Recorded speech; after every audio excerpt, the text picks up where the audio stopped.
Hi everyone, welcome back to our YouTube channel let's smile PSC. ഇന്ന് നമ്മൾ നോക്കാൻ വേണ്ടി പോകുന്നത് 5ാം ക്ലാസ്സിലെ സോഷ്യൽ സയൻസിലെ 10ാമത്തെ ചാപ്റ്റർ, അതായത് അവസാനത്തെ ചാപ്റ്റർ ആയിട്ടുള്ള വിണ്ണിലെ വിസ്മയങ്ങളും മണ്ണിലെ വിശേഷങ്ങളും എന്നുള്ളതാണ്. സൂര്യൻ ഒരു നക്ഷത്രമാണ്. ഭൂമിയോട് ഏറ്റവും അടുത്ത് സ്ഥിതി ചെയ്യുന്ന നക്ഷത്രവും സൂര്യനാണ്. സൂര്യനേക്കാൾ വലിപ്പമുള്ള മറ്റനേകം നക്ഷത്രങ്ങളുണ്ട്. ഭൂമിയിൽ നിന്ന് വളരെ അകലെ സ്ഥിതി ചെയ്യുന്നത് കൊണ്ടാണ് നക്ഷത്രങ്ങൾ ചെറുതായി കാണപ്പെടുന്നത്. സ്വയം കത്തുന്ന ഭീമാകാരമായ ആകാശഗോളങ്ങളാണ് നക്ഷത്രങ്ങൾ. നക്ഷത്രങ്ങൾ വലിയ അളവിൽ താപവും പ്രകാശവും പുറത്തുവിടുന്നു. കോടിക്കണക്കിന് നക്ഷത്രങ്ങൾ ഉൾപ്പെടുന്ന നക്ഷത്രക്കൂട്ടമാണ് ഗാലക്സികൾ. ഇനി നക്ഷത്രങ്ങൾ മിന്നുന്നത് എന്തുകൊണ്ട്? നക്ഷത്രങ്ങളിൽ നിന്ന് നേർരേഖയിൽ വരുന്ന പ്രകാശം അന്തരീക്ഷത്തിലൂടെ കടന്നു വരുമ്പോൾ നിരന്തരമായ ദിശാവ്യതിയാനത്തിന് വിധേയമാകുന്നു. അതുകൊണ്ടാണ് ഭൂമിയിൽ നിന്ന് നോക്കുമ്പോൾ നക്ഷത്രങ്ങൾ മിന്നുന്നതായി നമുക്ക് തോന്നുന്നത്. സൂര്യനെ കേന്ദ്രമാക്കി ചില ആകാശഗോളങ്ങൾ ചുറ്റിക്കൊണ്ടിരിക്കുന്നു. സൂര്യനും ഈ ആകാശഗോളങ്ങളും ഉൾപ്പെടുന്ന ചിത്രമാണ് താഴെ കാണുന്നത്. കാണാം നമുക്ക്. സൂര്യൻ, ബുധൻ, ശുക്രൻ, ഭൂമി, ചൊവ്വ, ക്ഷുദ്രഗ്രഹങ്ങൾ, വ്യാഴം, ശനി, യുറാനസ്, നെപ്റ്റ്യൂൺ, കുള്ളൻ ഗ്രഹങ്ങൾ, വാൽ നക്ഷത്രങ്ങൾ, ഇതൊക്കെ ചേർന്നിട്ടുള്ള ഒരു വ്യവസ്ഥയാണ് നമ്മളുടെ ഗാലക്സി എന്ന് പറയുന്നത്. ഇനി ഭൂമി ഒരു ഗ്രഹമാണ്. എന്താണ് ഗ്രഹങ്ങൾ? സ്വയം കറങ്ങുകയും സൂര്യനെ വലം വയ്ക്കുകയും ചെയ്യുന്ന ആകാശഗോളങ്ങളാണ് ഗ്രഹങ്ങൾ. ഗ്രഹങ്ങൾക്ക് ചൂടോ പ്രകാശമോ സ്വയം പുറപ്പെടുവിക്കാൻ കഴിയില്ല. സൂര്യനിൽ നിന്നാണ് ഗ്രഹങ്ങൾക്ക് ചൂടും പ്രകാശവും ലഭിക്കുന്നത്. സൂര്യനെ വലം വയ്ക്കുന്ന ഗ്രഹങ്ങൾ ഏതെല്ലാമെന്നും അവ ഓരോന്നിൻ്റെയും പ്രത്യേകതകൾ എന്തെല്ലാമെന്നും പട്ടിക നോക്കി മനസ്സിലാക്കുക. നമുക്ക് ഓരോ ഗ്രഹങ്ങളെ പറ്റിയിട്ടാണ് പറഞ്ഞിട്ടുള്ളത്. ബുധൻ, സൂര്യനോട് ഏറ്റവും അടുത്ത് സ്ഥിതി ചെയ്യുന്ന ഗ്രഹമാണ് ബുധൻ. ശുക്രൻ, പ്രഭാത നക്ഷത്രം, പ്രദോഷ നക്ഷത്രം എന്നിങ്ങനെ അറിയപ്പെടുന്ന ഗ്രഹമാണ് ശുക്രൻ. ഭൂമി, ജീവൻ നിലനിൽക്കുന്ന ഒരേ ഒരു ഗ്രഹമാണ് ഭൂമി. ചൊവ്വ, ചുവന്ന ഗ്രഹം എന്നറിയപ്പെടുന്നത് ചൊവ്വയെയാണ്. വ്യാഴം, ഏറ്റവും വലിയ ഗ്രഹമാണ് വ്യാഴം. വലിപ്പത്തിൽ 2ാം സ്ഥാനമുള്ള ഗ്രഹമാണ് ശനി. ഏറ്റവും തണുപ്പുള്ള ഗ്രഹമാണ് യുറാനസ്. സൂര്യനിൽ നിന്ന് ഏറ്റവും അകലെ സ്ഥിതി ചെയ്യുന്ന ഗ്രഹമാണ് നെപ്റ്റ്യൂൺ. ഗ്രഹങ്ങൾ മാത്രമല്ല സൂര്യനെ വലം വയ്ക്കുന്നത്. ഗ്രഹങ്ങളെ കൂടാതെ കുള്ളൻ ഗ്രഹങ്ങളും ക്ഷുദ്രഗ്രഹങ്ങളും ഒക്കെ സൂര്യനെ വലം വയ്ക്കുന്നുണ്ട്. സൂര്യനെ ചുറ്റുന്ന 8 ഗ്രഹങ്ങൾ, അവയുടെ ഉപഗ്രഹങ്ങൾ, കുള്ളൻ ഗ്രഹങ്ങൾ, ക്ഷുദ്രഗ്രഹങ്ങൾ, ഉൽക്കകൾ, വാൽ നക്ഷത്രങ്ങൾ എന്നിവ ചേർന്നതാണ് സൗരയൂഥം. സൗരയൂഥത്തിൻ്റെ കേന്ദ്രം സൂര്യനാണ്. സൗരയൂഥത്തിൻ്റെ കേന്ദ്രം സൂര്യനാണെന്ന് ലോകത്തോട് പറഞ്ഞതാണ് നിക്കോളാസ് കോപ്പർനിക്കസ്. അദ്ദേഹം പോളണ്ടുകാരനാണ്. സൗരയൂഥം ഉൾപ്പെടുന്ന ഗാലക്സിയാണ് ക്ഷീരപഥം അഥവാ ആകാശഗംഗ. ഇതിൽ കോടാനുകോടി നക്ഷത്രങ്ങളുണ്ട്. ഇത്തരത്തിലുള്ള കോടിക്കണക്കിന് ഗാലക്സികൾ ഉൾപ്പെടുന്നതാണ് പ്രപഞ്ചം. ഇനി എന്താണ് വാൽ നക്ഷത്രങ്ങൾ എന്ന് നോക്കാം. സൗരയൂഥത്തിൽ അപൂർവമായി എത്തുന്ന വിരുന്നുകാരാണ് വാൽ നക്ഷത്രങ്ങൾ അഥവാ ധൂമകേതുക്കൾ. പാറ, പൊടി, ഹിമം എന്നിവ ചേർന്നാണ് വാൽ നക്ഷത്രങ്ങൾ രൂപപ്പെടുന്നത്. സൂര്യനോടടുക്കുമ്പോൾ ഇവയുടെ വാൽ സൂര്യപ്രകാശമേറ്റ് തിളങ്ങുന്നു. എന്താണ് ക്ഷുദ്രഗ്രഹങ്ങളെന്ന് നോക്കാം. ചൊവ്വയ്ക്കും വ്യാഴത്തിനും ഇടയിലായി കാണപ്പെടുന്ന ചെറുഗ്രഹങ്ങൾ പോലുള്ള ശിലാകഷ്ണങ്ങളാണ് ക്ഷുദ്രഗ്രഹങ്ങൾ അഥവാ ആസ്റ്ററോയിഡ്സ്. ഇനി എന്താണ് കുള്ളൻ ഗ്രഹങ്ങളെന്ന് നോക്കാം. സൗരയൂഥത്തിൽ സൂര്യന് ചുറ്റും പരിക്രമണം ചെയ്യുന്ന ഗ്രഹങ്ങളെക്കാൾ ചെറുതും ഗോളാകൃതിയുള്ളതുമായ വസ്തുക്കളാണ് കുള്ളൻ ഗ്രഹങ്ങൾ അഥവാ ഡോഫ് പ്ലാനറ്റ്സ്. ഇനി എന്താണ് ഉൽക്കകൾ? ക്ഷുദ്രഗ്രഹങ്ങളിൽ നിന്നും മറ്റും ഭൂമിയുടെ അന്തരീക്ഷത്തിലേക്ക് അതിവേഗത്തിൽ പ്രവേശിക്കുന്ന ശിലാകഷ്ണങ്ങളാണ് ഉൽക്കകൾ അഥവാ മെറ്റിയേഴ്സ്. രാത്രി സമയങ്ങളിൽ അവ അതിവേഗം സഞ്ചരിക്കുന്ന തീപ്പൊരികളായി ആകാശത്ത് കാണപ്പെടുന്നു. ഏതാനും സെക്കൻഡുകൾ കൊണ്ട് ഇവ കത്തിത്തീരുന്നു. പ്രാദേശികമായി ഇവ കൊള്ളിമീനുകൾ എന്ന് അറിയപ്പെടാറുണ്ട്. ഗ്രഹങ്ങൾക്ക് ചുറ്റും നിശ്ചിത സഞ്ചാരപഥത്തിലൂടെ വലയം വെക്കുന്ന ആകാശഗോളങ്ങളാണ് ഉപഗ്രഹങ്ങൾ. ഒന്നുകൂടി പറയാം. ഗ്രഹങ്ങൾക്ക് ചുറ്റും നിശ്ചിത സഞ്ചാരപഥത്തിലൂടെ വലം വെച്ചുകൊണ്ടിരിക്കുന്ന ആകാശഗോളങ്ങളാണ് ഉപഗ്രഹങ്ങൾ. ഭൂമിയുടെ ഏക ഉപഗ്രഹമാണ് ചന്ദ്രൻ. നക്ഷത്രമാസം. ചന്ദ്രന് ഭൂമിയെ ഒരു തവണ വലം വയ്ക്കാൻ ഏകദേശം 27.3 ദിവസം വേണ്ടിവരുന്നു. ഇതാണ് നക്ഷത്രമാസം അഥവാ സൈഡ്രിയൽ മന്ത്. സൗരയൂഥത്തിൻ്റെ ചിത്രത്തിൽ ഗ്രഹങ്ങളുടെ സഞ്ചാരപാത നിരീക്ഷിക്കൂ. സൂര്യനെ ചുറ്റിയുള്ള ആകാശഗോളങ്ങളുടെ സഞ്ചാരപാതയാണ് അവയുടെ ഭ്രമണപഥം അഥവാ ഓർബിറ്റ്. ദീർഘവൃത്താകൃതിയിലുള്ള ഭ്രമണപഥത്തിലൂടെയാണ് ഗ്രഹങ്ങൾ സൂര്യനെ വലം വയ്ക്കുന്നത്. ഗ്രഹങ്ങളെ അവയുടെ നിശ്ചിത ഭ്രമണപഥത്തിൽ കൂടി സഞ്ചരിക്കുവാൻ സഹായിക്കുന്നത് ഗ്രഹങ്ങളും സൂര്യനും തമ്മിലുള്ള ആകർഷണ ഫലമാണ്. സൂര്യനെ വലം വയ്ക്കുന്നതിനോടൊപ്പം ഗ്രഹങ്ങളെല്ലാം അവയുടെ സാങ്കല്പിക അച്ചുതണ്ടിൽ സ്വയം കറങ്ങുന്നു. നമ്മുടെ ഭൂമി, അവിടെ സുനിത വില്യംസിൻ്റെ ഒരു കോട്ട് കൊടുത്തിട്ടുണ്ട്. ഭൂമി ഏറെ മനോഹരവും ആശ്ചര്യജനകവുമായി തോന്നി. ബഹിരാകാശ നിലയത്തിൻ്റെ ജനാലയിലൂടെ മണിക്കൂറുകളോളം ഞങ്ങൾക്കത് നോക്കിക്കാണാനായി. ഭൂമിയുടെ ഗോളാകൃതി ഞങ്ങൾക്ക് വ്യക്തമായി കാണാൻ കഴിഞ്ഞു. ഇത് ബഹിരാകാശ സഞ്ചാരിയായ സുനിത വില്യംസ് ഭൂമിയെക്കുറിച്ച് പറഞ്ഞതാണ്. ഇനി എന്താണ് ബഹിരാകാശം എന്ന് നോക്കാം. ഒരു ജ്യോതിർഗോളത്തിൻ്റെ അന്തരീക്ഷ പരിധിക്കപ്പുറമുള്ള മേഖലയാണ് ബഹിരാകാശം. വിവിധ രാജ്യങ്ങളിൽ നിന്നും വ്യത്യസ്തങ്ങളായ പഠനങ്ങൾക്കായും പര്യവേഷണത്തിനായും ബഹിരാകാശത്തേക്ക് വിദഗ്ധരെ അയക്കാറുണ്ട്. സൗരയൂഥത്തിൽ ജീവൻ നിലനിൽക്കുന്ന ഏക ഗ്രഹമാണ് ഭൂമി. ഭൂമിക്ക് സവിശേഷമായൊരു ഗോളാകൃതിയാണുള്ളത്. ധ്രുവങ്ങൾ അല്പം പരന്നതും ഭൂമധ്യരേഖ ഭാഗം ചെറുതായി വീർത്തതുമായ ഗോളാകൃതിയാണിത്. ഈ ആകൃതിക്ക് ജിയോയിഡ് എന്നാണ് പറയപ്പെടുന്നത്. ഈ ആകൃതിയാണ് ജിയോയിഡ്. ജിയോയിഡ് എന്ന പദത്തിന് ഭൂമിയുടെ ആകൃതി എന്നാണ് അർത്ഥം. ഭാരതീയ ശാസ്ത്രജ്ഞനായ ആര്യഭട്ടൻ ഭൂമിക്ക് ഗോളാകൃതിയാണെന്നും സാങ്കല്പിക അച്ചുതണ്ടിൽ അത് സ്വയം കറങ്ങുന്നുവെന്നും വിശ്വസിച്ചിരുന്നു. ഗ്രീക്ക് തത്വചിന്തകരായ തെയിൽസ്, പൈതഗോറസ്, അരിസ്റ്റോട്ടിൽ എന്നിവരും ഭൂമിക്ക് ഗോളാകൃതിയാണെന്ന് വിശ്വസിച്ചിരുന്നവരാണ്. പിൽക്കാലത്ത് മഗല്ലൻ എന്ന നാവികൻ്റെ ലോകം ചുറ്റിയുള്ള കപ്പൽ യാത്ര ഭൂമി ഉരുണ്ടതാണെന്ന് തെളിയിച്ചു. ബഹിരാകാശത്ത് നിന്ന് എടുത്ത ഭൂമിയുടെ ചിത്രങ്ങൾ ശ്രദ്ധിക്കൂ. ഈ ചിത്രങ്ങളിൽ ഭൂമി ഒരു നീലഗോളമായല്ലേ കാണപ്പെടുന്നത്? എന്തുകൊണ്ടാണ് ഇങ്ങനെ? ഭൂമിയുടെ മാതൃകയായ ഗ്ലോബിൽ ഏത് നിറമാണ് കൂടുതൽ കാണപ്പെടുന്നത്? ഭൂമിയുടെ ഉപരിതലത്തിൽ ഏകദേശം 71% ജലമായതിനാലാണ് ബഹിരാകാശത്ത് നിന്ന് നോക്കുമ്പോൾ ഭൂമി ഒരു നീലഗോളമായി കാണപ്പെടുന്നത്. ഭൂമിയുടെ അന്തരീക്ഷമാണ് ഇതര ഗ്രഹങ്ങളിൽ നിന്ന് ഭൂമിയെ വ്യത്യസ്തമാക്കുന്ന മറ്റൊരു സവിശേഷത. ഭൂമിയെ ആവരണം ചെയ്തിരിക്കുന്ന വായുവിൻ്റെ പുതപ്പാണ് അന്തരീക്ഷം. വാതകങ്ങൾ, പൊടിപടലങ്ങൾ, ജലാംശം എന്നിവ അന്തരീക്ഷത്തിൽ അടങ്ങിയിട്ടുണ്ട്. ഭൂമിയിൽ ചൂടിനെയും തണുപ്പിനെയും ക്രമീകരിച്ച് ജീവൻ നിലനിർത്തുന്നതിൽ അന്തരീക്ഷം നിർണായകമായ പങ്ക് വഹിക്കുന്നു. ഭൂമിക്ക് ഗോളാകൃതി ആയതിനാൽ ഭൂമിയുടെ ഒരു പകുതിയിൽ മാത്രമേ ഒരു സമയത്ത് സൂര്യപ്രകാശം ലഭിക്കുന്നുള്ളൂ. മറ്റേ പകുതിയിൽ ഇരുട്ടാണ് അനുഭവപ്പെടുന്നത്. സൂര്യന് അഭിമുഖമായി വരുന്ന ഭൂമിയുടെ ഭാഗത്ത് സൂര്യപ്രകാശം ലഭിക്കുന്നതിനാൽ അവിടെ പകൽ അനുഭവപ്പെടുന്നു. മറുഭാഗത്ത് സൂര്യപ്രകാശം എത്താത്തതിനാൽ രാത്രിയായിരിക്കും. ഇത്തരത്തിൽ ഭൂമിയിൽ രാത്രിയും പകലും മാറി മാറി അനുഭവപ്പെടുന്നത് ഭൂമിയുടെ ഭ്രമണം മൂലമാണ്. ഭൂമി അതിൻ്റെ സാങ്കല്പിക അച്ചുതണ്ടിൽ സ്വയം കറങ്ങുന്നതാണ് ഭ്രമണം. ഭൂമി ഭ്രമണം ചെയ്യുന്നത് പടിഞ്ഞാറ് നിന്ന് കിഴക്കോട്ടാണ്. അതിനാലാണ് സൂര്യൻ കിഴക്കുതിച്ച് പടിഞ്ഞാറ് അസ്തമിക്കുന്നതായി നമുക്ക് അനുഭവപ്പെടുന്നത്. ഭൂമിക്ക് ഒരു ഭ്രമണം പൂർത്തിയാക്കാൻ 23 മണിക്കൂർ 56 മിനിറ്റ് 4 സെക്കൻഡ് സമയം ആവശ്യമാണ്. ഇതാണ് ഒരു ദിവസം.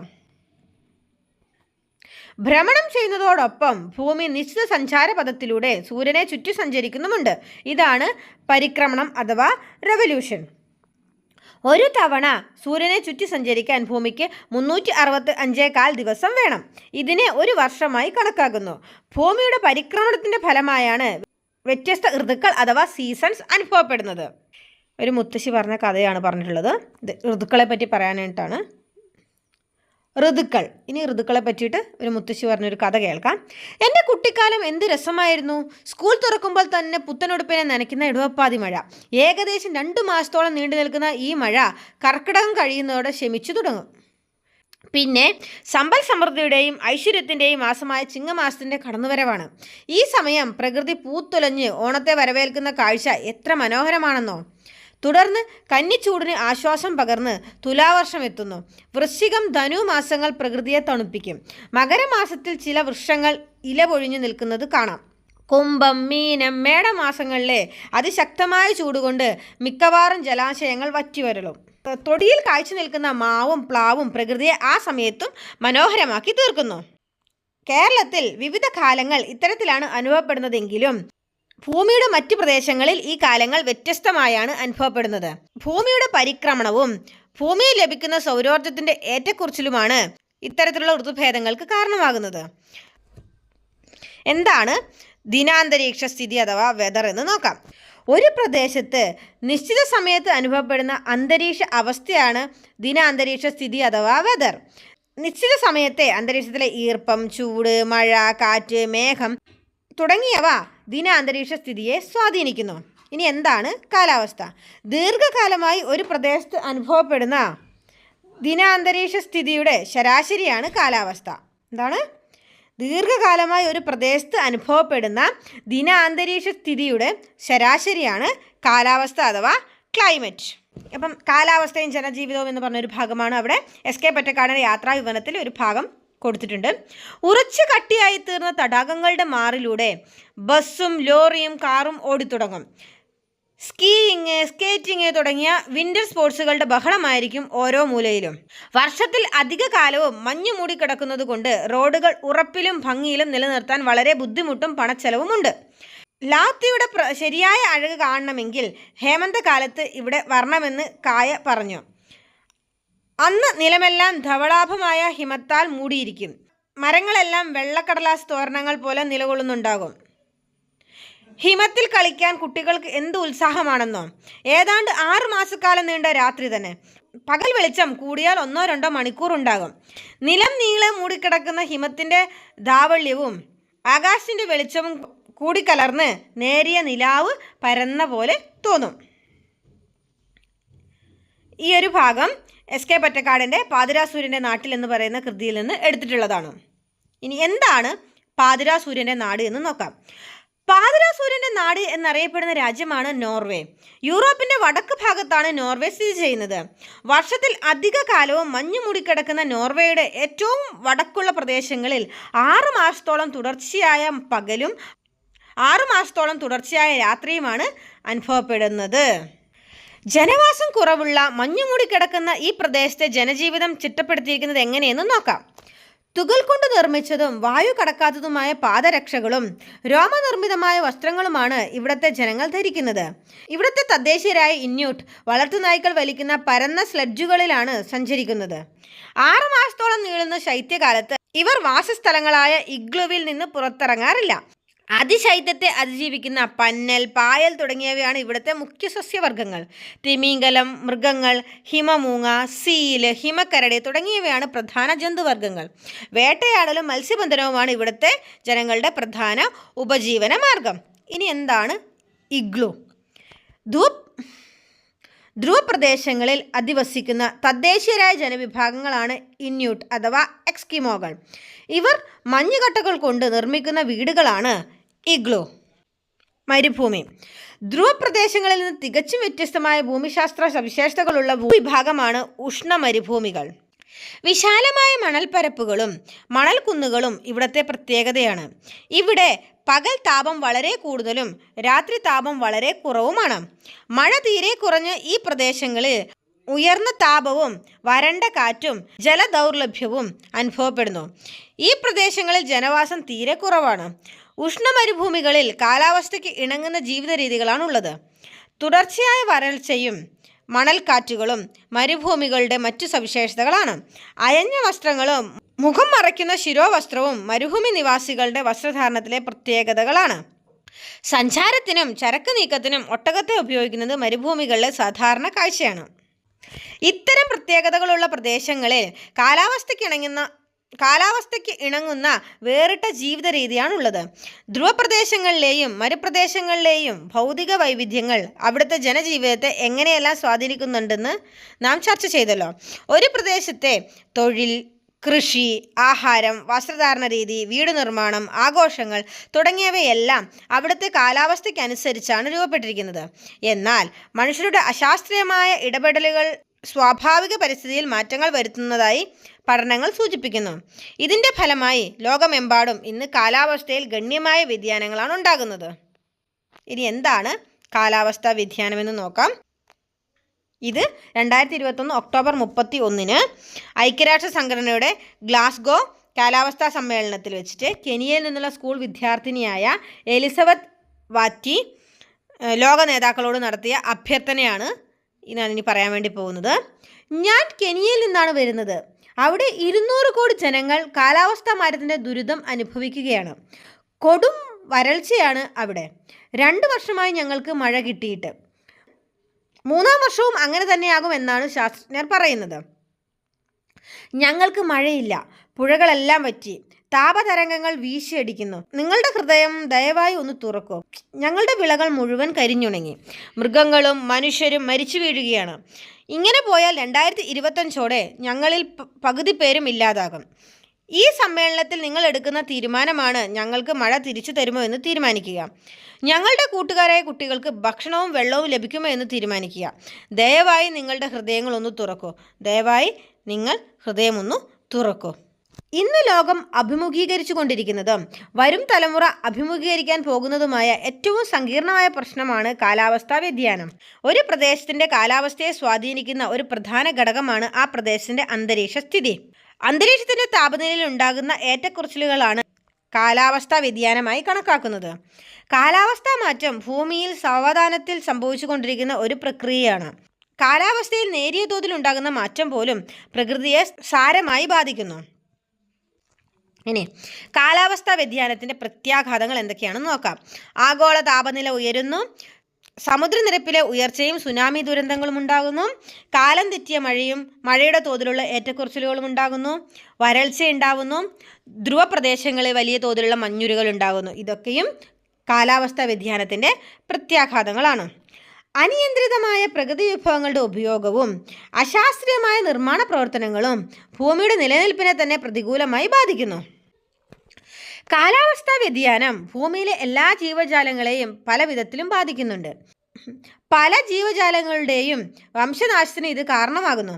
പലപ്പോഴും കാലാവസ്ഥാ വ്യതിയാനം പ്രകൃതി ദുരന്തങ്ങൾക്ക് പോലും കാരണമാകാറുണ്ട്. കാലാവസ്ഥാ വ്യതിയാനത്തിന് കാരണമാകുന്ന പ്രവർത്തനങ്ങൾ നിയന്ത്രിക്കുന്നതിനും പരിസ്ഥിതി സംരക്ഷിക്കുന്നതിനുമായി കേരള സർക്കാർ വിവിധ പദ്ധതികൾ ആവിഷ്കരിച്ച് നടപ്പിലാക്കി വരുന്നു. ഇതിനുദാഹരണമാണ് ഹരിത കേരള മിഷൻ. എന്താണ് ഹരിത കേരള മിഷൻ എന്ന് നോക്കാം. മണ്ണ് ജല സംരക്ഷണം, ശുചിത്വം, മാലിന്യ സംസ്കരണം, ജൈവ കൃഷി എന്നീ മേഖലകൾക്ക് ഊന്നൽ നൽകിക്കൊണ്ട് സർക്കാർ നടപ്പിലാക്കുന്ന പദ്ധതിയാണ് ഹരിത കേരള മിഷൻ. ഹരിത കർമ്മസേന, പച്ചത്തുരുത്ത് തുടങ്ങിയവ ഹരിത കേരള മിഷൻ്റെ ശ്രദ്ധേയമായ കർമ്മ പരിപാടികളാണ്. നാം അധിവസിക്കുന്ന മനോഹരമായ ഭൂമിയും അതിലെ വിഭവങ്ങളും വരും തലമുറയ്ക്ക് കൂടി അവകാശപ്പെട്ടതാണ്. അതിനാൽ ഇന്ന് നമുക്ക് ലഭ്യമായിരിക്കുന്ന പ്രകൃതി വിഭവങ്ങൾ കരുതലോടെ ഉപയോഗിക്കാൻ നാം ബാധ്യസ്ഥരാണ്. പ്രകൃതിയുമായി ഇണങ്ങി ജീവിച്ചുകൊണ്ട് കാലാവസ്ഥാ വ്യതിയാനം എന്ന വൻ വിപത്തിനെതിരെ നമുക്ക് ഒന്നിച്ചു പോരാടാം. കാലാവസ്ഥാ വ്യതിയാനം ലഘൂകരിക്കുന്നതിനായി പരിസ്ഥിതി സംരക്ഷണം ഉറപ്പാക്കേണ്ടത് നമ്മുടെ ഓരോരുത്തരുടെയും കടമയാണ്. പരിസ്ഥിതി സംരക്ഷണത്തിനായുള്ള പ്രവർത്തനങ്ങൾ നമ്മുടെ ചുറ്റുപാടിൽ നിന്ന് തന്നെ ആരംഭിക്കാം. ഇത്രയുമാണ് ഈ ഒരു ചാപ്റ്ററിൽ ടെക്സ്റ്റിൽ കൊടുത്തിട്ടുള്ളത്. ഇതിന് റിലേറ്റഡ് ആയിട്ടുള്ള കുറച്ച് കാര്യങ്ങൾ കൂടി ഉണ്ട്. നമ്മുടെ ടെക്സ്റ്റിൽ ഇല്ലാത്ത കുറച്ച് കാര്യങ്ങൾ അത് ഞാൻ ഷോർട്സ് ആയിട്ട് അപ്ലോഡ് ചെയ്യുന്നതായിരിക്കും. തീർച്ചയായിട്ടും അതും കാണുക. ഈ ഒരു വീഡിയോ നിങ്ങൾക്ക് ഇഷ്ടപ്പെട്ടിട്ടുണ്ടെങ്കിൽ തീർച്ചയായിട്ടും ലൈക്ക് ചെയ്യുക, ഷെയർ ചെയ്യുക. ഇത്തരത്തിലുള്ള ക്ലാസ്സുകൾക്കും ഞങ്ങളുടെ നോട്ടിഫിക്കേഷനും ഒക്കെ വേണ്ടിയിട്ട് ഞങ്ങളെ സബ്സ്ക്രൈബ് ചെയ്ത് ബെല്ലൈക്കൺ എനേബിൾ ചെയ്യുക. ബൈ.